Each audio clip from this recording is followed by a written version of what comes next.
Here I have XIAOMI Redmi K40, and today I'm going to show you how to block number on this device. So to do this, firstly you have to open your phone application, then tap here, go to settings, then to the block numbers, and here you can block numbers. For example, you can add a number by edit manually. Here just enter the number which you want to block, then tap block, and after that this number won't bother you anymore, or you can just block all the calls from unidentified callers.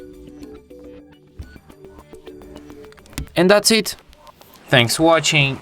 If you find this tutorial useful, don't forget to hit that like button and subscribe to our channel.